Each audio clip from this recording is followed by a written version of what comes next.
Notre réflexion pour aujourd'hui s'appelle Dieu le Père, créateur de la vie.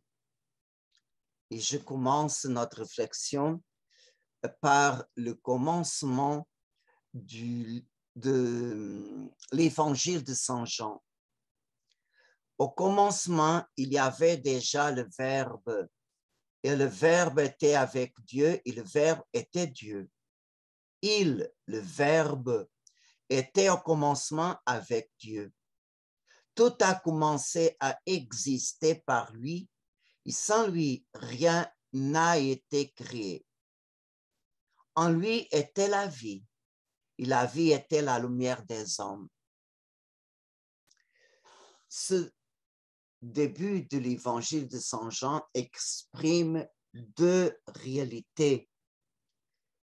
Premièrement, c'est la vie divine à l'intérieur de la Sainte Trinité. Au commencement, le Verbe existait déjà et le Verbe était avec Dieu et le Verbe était Dieu. Il était au commencement avec Dieu. OK? Ces mots-là se réfèrent directement à l'intérieur de la Sainte Trinité.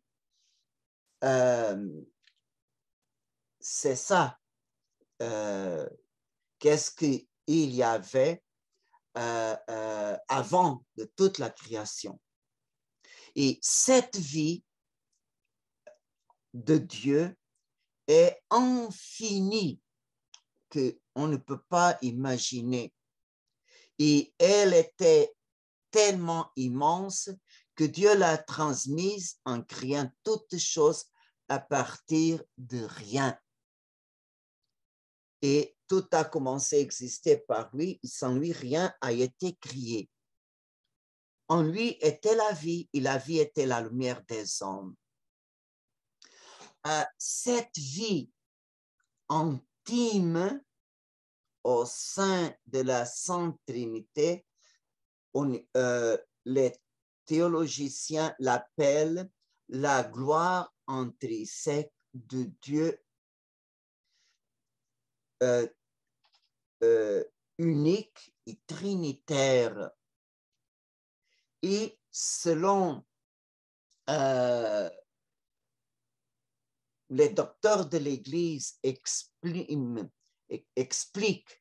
le dogme de la Sainte Trinité, je sais que notre langage est imparfait, mais c'est jusqu'aux limites que notre intelligence a la capacité de comprendre et d'exprimer. On peut dire que la vie intra-trinitaire était comme ça. Avant tous les siècles, on peut dire même avant la création, le Père a conçu de lui-même une idée extrêmement parfaite. Et cette idée que Dieu a de soi-même est le Fils, son Verbe, sa parole, dans laquelle se trouve sa propre vie, sa propre beauté, enfin, toutes ces perfections infinies. Et est dogme de la foi que la deuxième personne de la Sainte Trinité est de la même nature que le Père. Il est engendré par le Père par génération intellectuelle. Le Fils n'était pas créé par le Père et engendré. Si le Fils était créé par le Père, le Fils était une créature comme nous. Non. Le Fils, si le Père est éternel, le Père est Père quand il a son Fils. Alors, le Père éternel a un Fils éternel comme lui. Et cette réalité que pour nous est un mystère, on professe quand on prie le credo, le symbole de Nicée. On dit, je crois en un seul Seigneur, Jésus-Christ, le Fils unique de Dieu, né du Père avant tous les siècles. Il est Dieu, né de Dieu, lumière, né de la lumière, vrai Dieu, né du vrai Dieu, engendré pas, non pas créé, de même nature que le Père. Alors, on voit que le credo, c'est le symbole du concile de Nicée de l'année 325, que le Père est lumière, le Fils est lumière de la lumière. Le Père est vrai Dieu, le Fils est vrai Dieu du vrai Dieu. Et la même substance, la même nature, c'est-à-dire que le Père est de la nature divine, nous sommes de nature humaine, les anges sont de nature angélique, mais dans la nature divine, nous avons trois personnes différentes, mais de la même nature. Et on voit que le Fils, tout ce que le Père a, le Fils l'a aussi. Alors, on peut dire que le Fils est une parfaite image, il reflète son Père complètement, 100%. Même s'ils sont de la même nature, le Père est le Père, le Fils est le Fils. Ce sont deux personnes différentes, mais de la même nature. Et alors, quand le Père se contemple complètement en son Fils, et le Fils se contemple dans le Père, entre les deux s'établit un courant d'amour qu'on ne peut pas imaginer. Mais cet courant d'amour, ce n'est pas un sentiment. Nous avons par notre nature des sentiments. Mais cet amour entre le Père et le Fils, c'est la troisième personne de la Sainte Trinité. On peut dire que l'Esprit Saint est le souffle de l'amour entre le Père et le Fils et le Père. Et le Concile de Constantinople de 381 dit que l'Esprit Saint est la spiration du Père et du Fils. Alors, comme éternellement le Père aime son Fils, il se voit en son Fils et le Fils se voit et aime le Père, alors cet amour est un amour éternel. Et l'Esprit Saint est même si c'est l'aspiration du Père et du Fils, il est une personne de la même nature que le Père et le Fils. Il a les mêmes qualités, les mêmes attributs, et on voit que c'est l'amour du Père et du Fils que vraiment ont soufflé l'Esprit Saint. Et c'est ça qu'on dit dans le credo, je crois en l'Esprit Saint qui est le Seigneur et qui donne la vie. Il procède du Père et du Fils, comme le même principe, procède.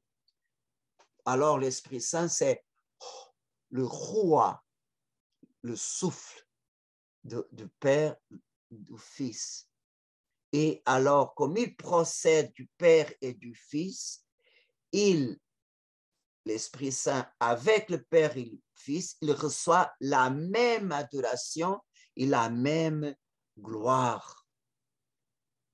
Alors, et on peut faire une petite idée, cette contemplation entre le Père et le Fils et le Père, et cet amour entre les deux, vraiment, donne l'origine à la troisième personne de la Sainte Trinité, alors on voit que l'Esprit éternel est comme une réponse d'amour au Père et au Fils. Et cet dialogue entre les trois, cet cercle de l'amour est la gloire intrinsèque de Dieu, qu'aucune créature peut augmenter ou diminuer cette gloire de Dieu.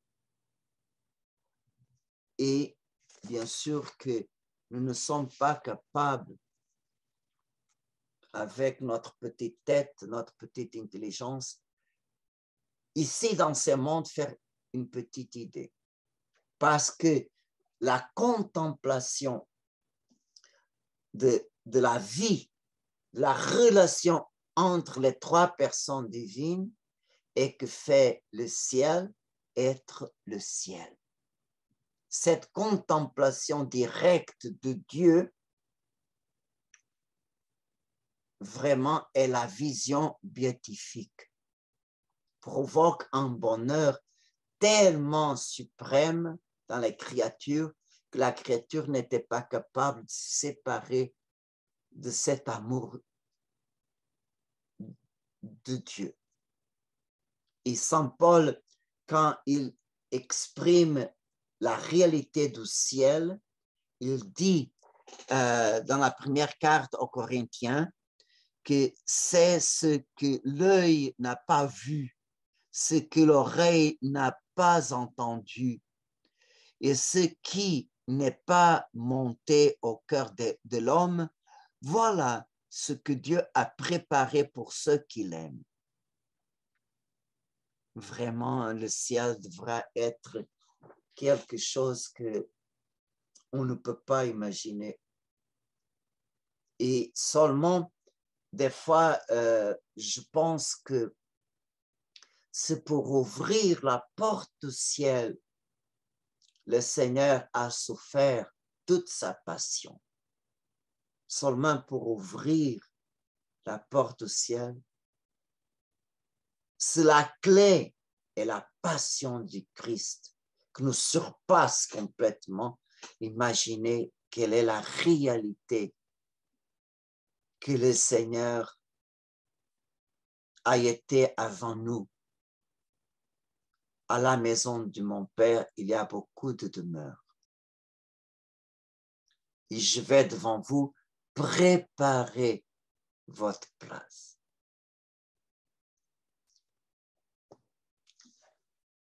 Et vraiment, Dieu est infiniment heureux en lui-même. Il n'a pas besoin de rien. Mais Dieu est amour, comme dit Saint Jean. Et vous savez que l'amour, on ne peut pas le garder pour nous-mêmes, est un feu qu'on ne peut pas contenir à notre intérieur. En Dieu, son amour infini, vraiment, Dieu a voulu le communiquer communiquer à travers la création de plusieurs créatures pour les remplir de ses perfections, de ses dons. Et cet amour, c'est un amour complètement gratuit parce que Dieu n'a pas besoin de nous. On ne peut pas augmenter ni diminuer sa gloire intime. Si nous, et au ciel, tous les anges, les saints, les bienheureux qui sont déjà là, ils glorifient le Seigneur. Ça produit comme une gloire externe à la Sainte Trinité. Je peux faire une comparaison et je pense que vous allez comprendre. Imaginez-vous que nous arrive quelque chose, se réalise un rêve et cette réalisation produit en nous une joie qui est le résultat de cet événement qui a été fait. Et cette joie que nous avons, on veut partager cette joie avec les autres. Regardez, ça est m'arrivé, c'est la réalisation de mon rêve, d'un rêve de toute ma vie. Quand on voit que les autres personnes sont joyeux avec ma joie, ça produit une joie qui n'altère pas la joie que j'ai eue pour la réalisation de mon rêve, mais produit une joie de plus pour voir que les autres sont joyeux avec ma joie. Si quelqu'un ne veut pas participer dans ma joie, patience. Mais s'il y a des personnes qui ne veulent pas participer de ma joie, bon, ne va pas altérer la joie que je sens pour mon rêve réalisé. Et avec cette petite comparaison, on peut comprendre la gloire intime de Dieu et la gloire extérieure de la Sainte Trinité, gloire extrinsèque de Dieu, dehors de la Sainte Trinité. Et alors, les créatures que se contemplent remplies des perfections, des dons de Dieu et de ses perfections, ils glorifient le Seigneur. C'est pour ça que les saints expliquent la finalité de notre création, de notre existence, est pour dar gloire à Dieu. Et c'est ça que fait notre bonheur au ciel. Parce qu'au ciel, ici, nous sommes aveugles. On peut comprendre un peu comme Dieu conduit notre vie, sa providence.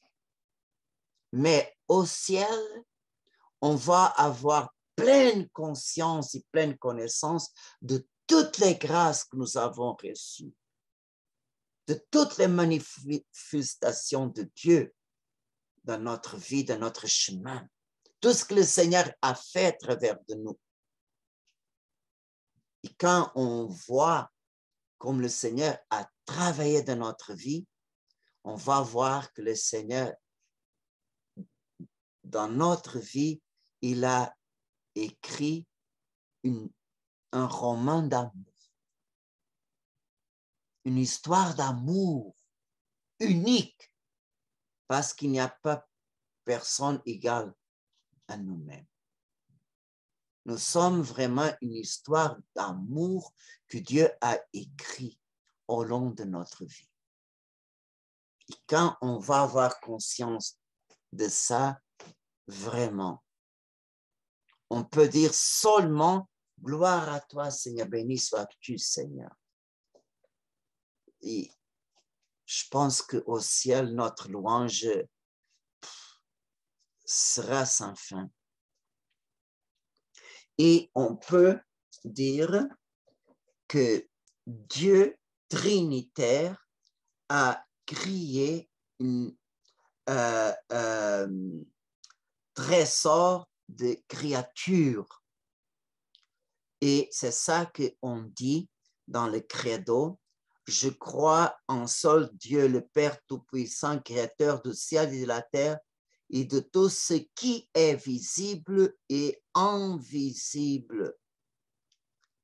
Alors, on voit que Dieu a créé la création matérielle, l'univers, c'est le monde visible et matériel, comme le point culminant, Dieu a créé la créature humaine, qu'une partie de nous est, notre corps appartient au monde matériel et notre monde, et notre âme au monde spirituel. Nous sommes comme le pont entre ces deux mondes. Et de la même façon qu'il y a des créatures complètement matérielles, les minéraux, les végétaux, les animaux, aussi il y a des créatures qui sont purs esprits, les anges. Et tout ce que le Seigneur a fait par la force de la parole, fait-le. Et comme nous avons vu dans la catéchèse sur les anges, le premier bloc, Dieu a créé les anges. J'utilise le langage biblique de l'hymne de la création de 7 jours. Dieu a créé les anges au premier jour. Cette lumière, ce n'est pas la lumière matérielle, parce que le soleil, la lune, les étoiles, le Seigneur a créé au 4e jour. Et on voit quand Dieu créait les hommes, existait déjà les anges et la séparation des anges. Il y avait déjà le démon et, par exemple, les 100 anges comme les chérubins que le Seigneur a mis comme garde du chemin qui conduit à l'arbre de la vie. Alors, la création des anges, l'épreuve et la séparation, tout ça a été au premier jour, selon la tradition de l'Église. Et Dieu a créé ces mondes extraordinaires, spirituels, non comme quelque chose en désordre, non. Dieu a ordonné les anges selon son mesure de connaissance et selon le Père de l'Église, on voit que les 100 anges sont divisés en 9 catégories, en 9 cœurs. Et il y a des docteurs de l'Église qui divisent les 9 cœurs des anges en 3 cercles de 3.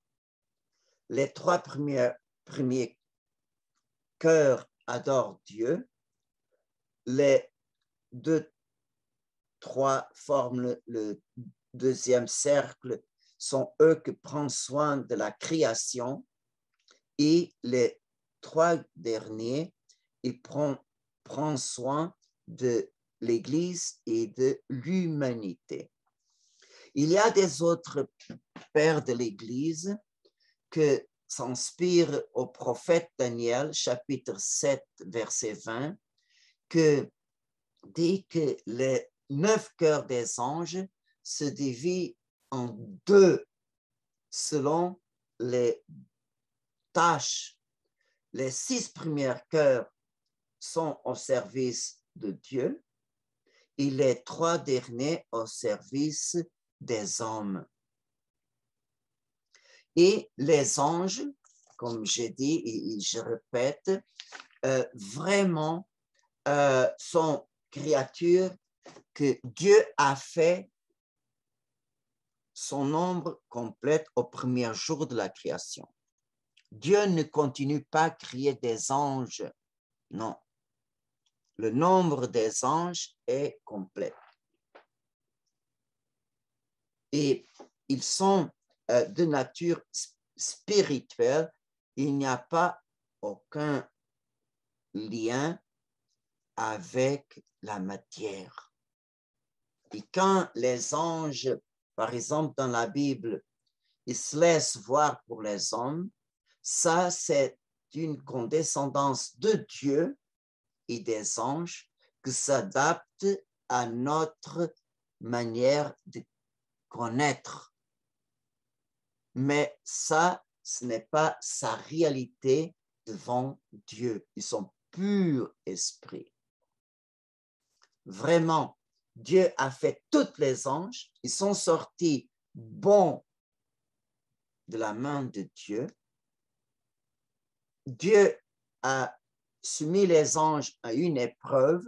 Il a révélé aux anges sa volonté, son plan, et les anges devront accepter ou rejeter la volonté de Dieu pour eux.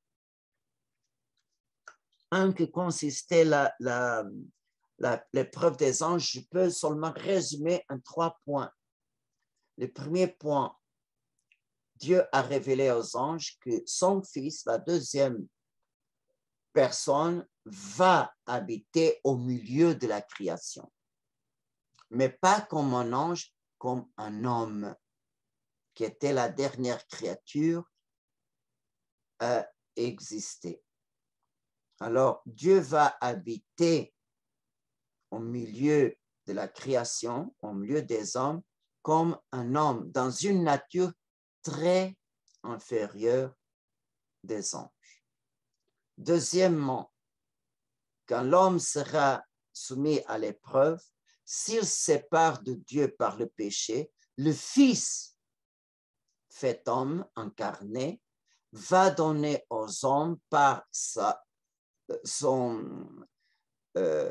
l'œuvre de la rédemption, va donner aux hommes une deuxième chance de retourner à la maison du Père. Alors, le Fils incarné sera le rédempteur des hommes. Et les anges devront reconnaître et accepter et adorer et servir le Fils de Dieu comme vrai homme dans une nature très inférieure des anges. Alors, Dieu exige des anges une épreuve d'humilité, reconnaître et servir Dieu comme vrai homme. Et en même temps, une des conséquences du mystère de l'incarnation, la mère du Fils de Dieu fait homme, la mère sera en dignité et en sainteté plus grande que les anges. Et les anges devront servir la mère du Fils de Dieu fait homme comme reine. Et le quatrième point est que si l'homme se sépare de Dieu pour le péché, si le Fils de Dieu va vraiment réaliser l'œuvre de salut, alors sont les anges qui devront aider les hommes à arriver de nouveau à la maison du Père. Alors Dieu veut un acte d'humilité des anges, ser serviteurs de Dieu, oui, mais comme vrai homme aussi, servir aussi la mère du Fils de Dieu, fait homme comme sa reine. Ils devront aussi servir les hommes arrivés au ciel. Alors, Dieu exige humilité et service. Et Dieu n'a pas donné d'autres explications. Il a révélé son plan, sa volonté, fini. Et devant ça, les anges devront prendre sa décision. Et on sait que un tiers des anges ont dit non et 2/3 des anges ont dit oui. Alors Dieu a séparé les anges de la lumière, les anges des ténèbres. Et c'est ça que nous avons dans la narration de la Genèse, chapitre 1, versets 4, 3 et 4. Alors, Dieu vit que la lumière était bonne et sépara la lumière des ténèbres. Alors, on voit que Dieu a créé les anges en premier, la création matérielle et à la fin, l'être humain. Et Dieu a créé les hommes à son image et ressemblance. Comme est que nous sommes image de Dieu? Nous sommes image de Dieu par notre âme. On possède une âme rationnelle. Ce n'est pas, on possède non seulement la vie comme les animaux, mais on possède une âme que Dieu a créée directement. Et cette âme nous a la capacité de connaître, de penser, connaître Dieu, les autres et nous-mêmes. Et par notre connaissance, notre volonté libre peut faire un acte d'amour. Alors, vraiment, c'est notre âme qui nous rend personne. Dieu a une intelligence infinie, comme une volonté infinie, comme tous ses attributs. Les anges aussi connaissent et ont une volonté supérieure à des hommes, mais inférieure à Dieu. Nous avons une intelligence et une volonté inférieure aux anges. Mais nous sommes des êtres personnels de nature humaine et les anges sont êtres personnels de nature spirituelle, mais sont des êtres personnels. Ça nous rend image de Dieu. Mais Dieu nous a créés aussi avec ressemblance. Qu'est-ce que c'est? Dieu a donné Adam et Ève au commencement la grâce, la vie divine que les aide à relationner avec Dieu. Et on voit que vraiment cette vie divine, cette vie surnaturelle, Dieu n'a pas la donnée comme quelque chose en permanence. Non. Par sa, disons, adieu aux réjections à Dieu, l'homme pouvait perdre la grâce, la vie surnaturelle. Et vraiment, Dieu nous a fait avec l'image et ressemblance. Qu'est-ce qui est arrivé? Par le péché originel, qu'on va réfléchir la semaine prochaine, par le péché originel, quand l'homme rejette la volonté de Dieu, l'homme se sépare de Dieu. Et quand il coupe le lien avec Dieu, il perd la vie et la perfection surnaturelle. Et quand l'homme a coupé avec la vie, il a rencontré la mort. Et tout ce qui conduit à la mort. Bien sûr qu'aujourd'hui, je ne vais pas parler des conséquences du péché originel, non, mais c'est suffisant comprendre la grâce que nous avons reçue au moment de la création, avant le péché. Et ce, pour nous, est difficile de comprendre comme était l'homme et la femme avant le péché originel. C'est très difficile d'imaginer. Le Seigneur nous a laissé un indice qui nous aide à pressentir cette beauté, cet bonheur, quand on regarde la Sainte Vierge Marie, Mère de Dieu, la Immaculée Conception. On peut dire seulement la Vierge a été comme Dieu a voulu que nous tous serons. Et vraiment, elle est remplie de Dieu à partir du premier instant de sa conception. Comblée de grâce, on peut imaginer un verre complètement plein de l'eau. On ne peut pas ajouter une goutte de plus. Et toute sa capacité. Alors, Marie est pleine de grâce, comblée de grâce.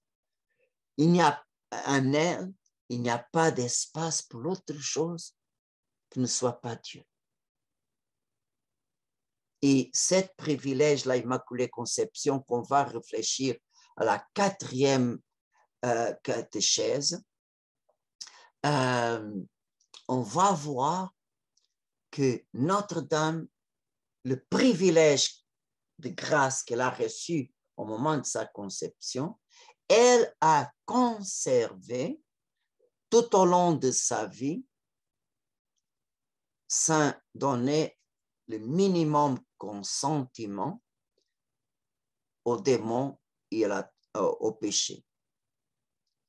Alors, elle, par sa fidélité, par sa intégrité, elle a conservé et augmenté cette grâce que Dieu l'a donnée au moment de sa conception. Alors, c'est elle vraiment la personne que on peut dire, elle est comme Dieu a voulu, comme Dieu a imaginé que les hommes, au moment qu'il nous a créés. Alors que Notre-Dame vraiment nous aide. Et pourquoi? Parce que le Seigneur nous a donné une deuxième chance la perfection surnaturelle, la vie divine que nous avons perdue en Adam, Jésus nous a redonné cette possibilité par le baptême. On voit que de nouveau, nous avons l'image et par le baptême, la ressemblance, qui on peut la perdre par le péché. Alors que la Sainte Vierge nous aide le maximum à conserver cette grâce jusqu'à la fin de notre vie sur terre. Amen.